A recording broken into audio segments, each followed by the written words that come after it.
Okay class, bago matapos ang ating klase, meron muna kayong takdang aralin. Ano po yun, ma'am? 1 plus 1. Sige po, ma'am. Paalam.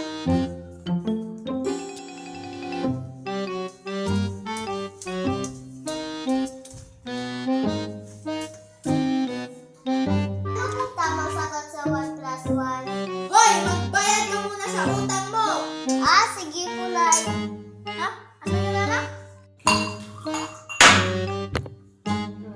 Papa, anong tamang sagot sa 1 plus 1? Ang kapal ng mukha, no? Ay, ganun po ba?